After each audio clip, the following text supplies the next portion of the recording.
तो दोस्तों, आप सभी लोगों के लिए हम आज इस वीडियो में बहुत ही इम्पोर्टेंट जानकारी लेकर के आए हैं।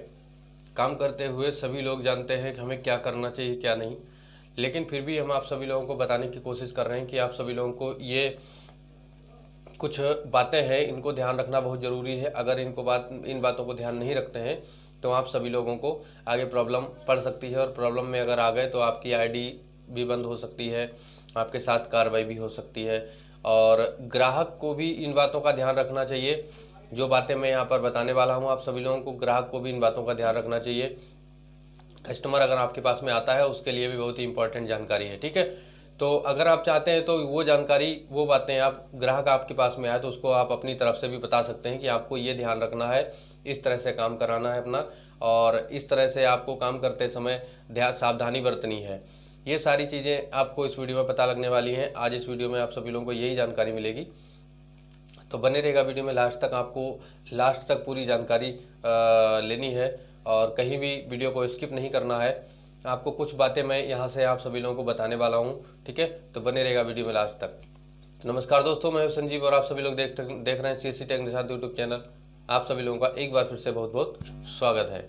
तो चलिए हम आपको बताते हैं कि क्या वो जानकारी है, किस प्रकार की जानकारी है, आपको क्या करना चाहिए, कौन सी सावधानी आप सभी लोगों को बरतनी चाहिए। आप लोगों की जिम्मेदारी बनती है, जैसे मैं यहाँ से आप सभी लोगों को बताने की कोशिश कर रहा हूँ। आप कस्टमर को बताएंगे, कस्टमर को आप जब बताएंगे तो आपकी जिम्मेदारी बनती है कस्टमर को अच्छी तरह से समझाए, ताकि कस्टमर आगे भविष्य में किसी प्रकार का कोई धोखा ना उठाए, ठीक है। सबसे ज़रूरी बात तो ये है कि ये बातें कस्टमर के लिए है। आपको पता होंगी तभी आप कस्टमर को बता पाएंगे, क्योंकि ये कस्टमर नहीं जानते हैं। कस्टमर को बताना सबके बस का नहीं। मैं यहाँ से कस्टमर के लिए नहीं बता सकता, मैं आपको बता सकता हूँ, क्योंकि आप हमसे जुड़े हुए हैं। और आप अगर इन चीज़ों को ध्यान दे लेते हैं तो आप कस्टमर को बता सकते हैं। कस्टमर आपके पास में आएगा, आप उसको बता सकते हैं कि भैया देखिए, इस तरह से आपको काम करना है, आपको बड़ी सावधानी पूर्वक काम कराना है, इसमें आपको इन बातों का ध्यान रखना पड़ेगा, ठीक है। 7 बातें आप सभी लोगों को हम बताने वाले हैं, 7 बातें, ठीक है। 7 पॉइंट्स में आप सभी लोगों को लास्ट के 2 पॉइंट आप सभी लोगों के लिए बहुत ही इंपॉर्टेंट है। ध्यान रखिएगा, वीडियो लास्ट तक देखिएगा। अब मैं आपको बताता हूं कि वो पॉइंट्स क्या है, वो बातें क्या है जो आपको ध्यान रखने योग्य है। सबसे पहली बात, जो सूचना है सभी लोगों के लिए जारी कर दी गई है, और सूचना ये सबसे पहली बात यहाँ पर आती है कि आप अपना आधार कार्ड किसी भी अपरिचित व्यक्ति को ना दें, या किसी के साथ अपना आधार कार्ड नंबर शेयर ना करें। आप सभी लोगों के लिए सबसे इंपॉर्टेंट बात, आप लोगों का अपना आधार कार्ड ना तो किसी अपरिचित व्यक्ति को देना है, ना ही आपको कोई जो है नंबर किसी के साथ में शेयर करना है। अपरिचित व्यक्ति से मतलब ऐसे है कि जैसे आपके पास में बहुत से लोग ऐसे होंगे, जैसे कभी कोई आ जाता है अचानक में कि ऐसा कीजिए भैया, ऐसा करिए, अपना आधार कार्ड हमें दीजिए, आपका मैं ये काम बनवा देता हूँ। अगर आपका परिचय नहीं है उससे, अगर आप उसे नहीं जानते हैं, तो आप कितना भी कुछ भी कहे, कैसा भी कहे, लेकिन आपको आधार कार्ड नहीं देना है। सबसे पहले उसके बारे में जांच पड़ताल कर लीजिए कि आप कहाँ से आए हैं, किस विभाग से आए हैं और क्या करते हैं, आईडी कार्ड क्या है आपका। अगर इस प्रकार की जानकारी आपको वो दे देता है, ठीक है, तभी आप अपना आधार कार्ड उसको दें। अन्यथा आप किसी प्रकार का, कोई भी व्यक्ति आता है तो उसको आधार कार्ड या उसका नंबर शेयर करने की ज़रूरत नहीं है, ना ही शेयर करें, ठीक है। नंबर दूसरा आता है आप सभी लोगों के लिए कि आप अपना फिंगर, जो फिंगर आपने अंगूठा जो है, किसी भी अपरिचित व्यक्ति की डिवाइस पर ना लगाएं। अपरिचित का मतलब है आप, जब तक आपको आवश्यकता ना हो उस काम की, तब तक आप कहीं भी फिंगर अपना नहीं लगाएंगे। इस समय कई ऐसे फ्रॉड चल रहे हैं, कई ऐसी मतलब कंपनियां या मार्केट में आ चुकी हैं जो लोगों के साथ कहीं ये योजना, कहीं वो योजना, इन योजनाओं को निकाल करके फिंगर लगवाते हैं। फिंगर लगवाने के बाद उनके अकाउंट से पैसा निकाल लेते हैं, ठीक है। तो आप सभी लोगों को ध्यान देना है कि आपको किसी भी मशीन पर अपरिचित व्यक्ति के कहने पर अंगूठा नहीं लगाना है, ठीक है। अगर आप अंगूठा लगाएंगे तो आपके अकाउंट से पैसा निकलने की संभावना 100% है, पैसा निकल सकता है, ठीक है। होता है एक आयुष्मान कार्ड और ई श्रम कार्ड बनाने पर आपको फिंगर लगाना होता है। इसके अलावा अगर कहीं कोई व्यक्ति आता है आपके पास में और कहता है कि आपका मैं कोई और काम जैसे बताता है, इन चीज़ों के अलावा कहता है कि आपका ये काम बनवा दूंगा, आपका ये काम करा दूंगा, आप यहाँ पर डिवाइस पर अंगूठा लगाइए, आपका रजिस्ट्रेशन कर देते हैं, कई तरह के फ्रॉड चल रहे हैं। तो आपको विशेष रूप से ध्यान देना है इस चीज़ का कि आपको अपरिचित व्यक्ति के कहने पर कहीं भी डिवाइस पर फिंगर नहीं लगाना है। ठीक है। आप सभी लोगों के लिए है कि जैसे गांव गली मोहल्ले घर घर में जाकर के लोग योजनाओं के बारे में बता रहे हैं, आपको बता रहे हैं कि आप एक काम कीजिए, आप इतना पैसा हमें दीजिए, ये कागज़ दीजिए, मैं आपका ऑनलाइन करवा देता हूँ ये कागज़, और इस योजना में आपको लाभ दिलवा दूंगा।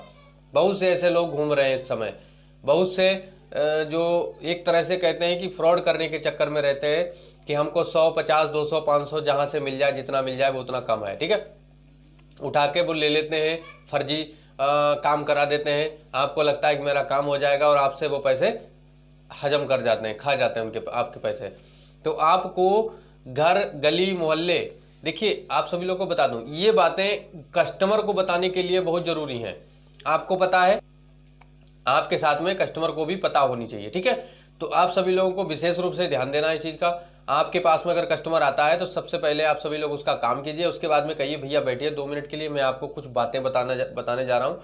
उन बातों को थोड़ा ध्यान रखना ताकि आपको भविष्य में जो है फ्रॉड से बच सकें। दूसरी चीज़ ये है कि आपको कभी मेरे पास लौट करके इसलिए ना आना पड़े कि नहीं आपने हमारा पैसा निकाल लिया, क्योंकि कस्टमर कई बार आते हैं ऐसा कि पैसा तो कहीं उनका दूसरी जगह निकल जाता है, फिंगर लगा करके पैसा तो कहीं दूसरी जगह निकलवा के आते हैं और कहते हैं आपके पास में, आते ही कहते हैं हमने तो आपके पास पैसा निकाला था, दूसरी जगह कहीं पैसा ही नहीं निकाला, हमारा पैसा लूट लिया आपने, पैसा निकाल लिया आपने, इतना पैसा निकल गया हमारा, लड़ने को तैयार हो जाते हैं। तो आपको ध्यान देना इस चीज़ का, सबसे पहले कस्टमर को इस तरह से आपको समझाना है ताकि कस्टमर आप पर भरोसा करे। ठीक है। तो ठीक है, अब मैं अगला पॉइंट आप सभी लोगों को बताता हूं। सबसे पहले मैं आपको बता दूं, पिछला जो पॉइंट मैंने आपको बताया है कि आपको गांव घर गली में घूमने वाले जो व्यक्ति होते हैं, जो आपसे कहते हैं कि आप हमें कागज़ दीजिए, पैसे दीजिए, मैं आपका इस योजना में ऑनलाइन करवा करके आपको ये सुविधा दे दूंगा, ये दिलवा दूंगा, तो आपको इस प्रकार के फ्रॉड से बचना है, बच के रहें। सबसे पहले बीसी सखियों के लिए मैं बता दूं, बीसी और बीसी सखियों के लिए बता दूं कि आपके पास में कोई कस्टमर आता है, कस्टमर के साथ में जैसे कस्टमर आपके पास में आया तो उसमें आपको लेन देन करते समय बहुत सी सावधानी बरतनी है।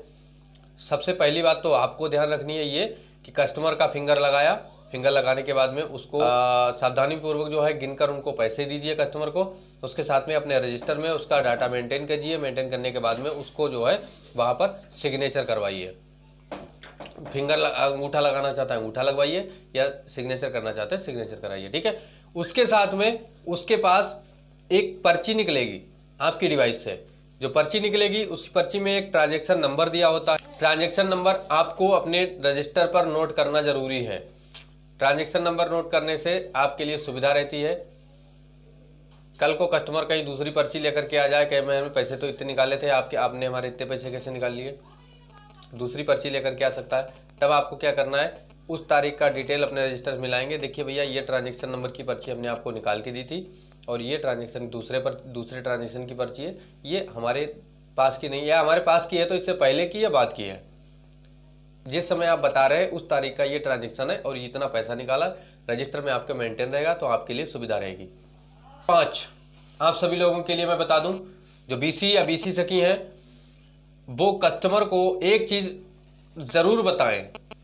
सबसे पहले आपके पास में अगर कस्टमर आता है तो उस कस्टमर को आपको एक चीज जरूर बतानी है कि भाई आप अपने खाते में अपना मोबाइल नंबर दर्ज करवा लीजिए, अपने मोबाइल नंबर रजिस्टर्ड करवा लीजिए, ताकि जो भी पैसे का लेन देन आप कहीं भी करेंगे या कहीं आपके साथ कोई धोखाधड़ी भी हो गई तो आपके मोबाइल पर मैसेज आ जाएगा कि आपके अकाउंट से इतना पैसा निकल गया, आपको तुरंत सूचना मिल जाएगी। तो आप सभी लोगों को थोड़ा इस चीज़ के बारे में अवेयरनेस करना है सभी लोगों को कि आप लोग जो है अपने खाते में मोबाइल नंबर रजिस्टर्ड करवा लीजिए। मैंने आपको बताया था कि लास्ट का 2 पॉइंट जो है आप सभी लोगों के लिए बहुत ही इंपॉर्टेंट है। कस्टमर को आपको ये ज़रूरी बताना है कि आपको 6ठा पॉइंट मैं आपको बता देता हूँ, कस्टमर कितना भी लेन देन कर ले, कितनी बार भी ट्रांजेक्शन कर ले, लेकिन उसको समय समय पर यानी 15 दिन में या 1 महीने में उसको अपनी एक पासबुक जो होती है उस पर एंट्री अवश्य करा लेनी चाहिए।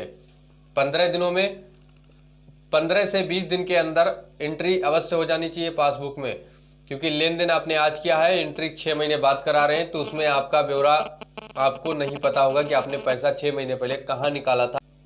इन सारी समस्याओं से बचने के लिए ये 7वां पॉइंट आप सभी लोगों को बता रहा हूँ।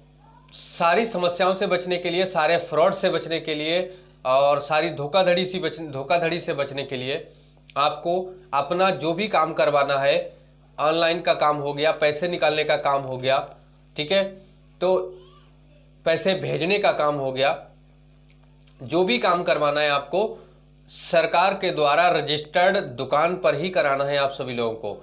जो दुकान सरकार के द्वारा रजिस्टर्ड है, जैसे जन सेवा केंद्र हो गया, कॉमन सर्विस सेंटर हो गया, सीएससी भारत सरकार के द्वारा रजिस्टर्ड है, सीएससी पर आप काम करा सकते हैं। सीएससी पर अगर आप काम कराते हैं तो आपके साथ में किसी भी प्रकार की धोखाधड़ी होने की कोई संभावना नहीं है, ठीक है।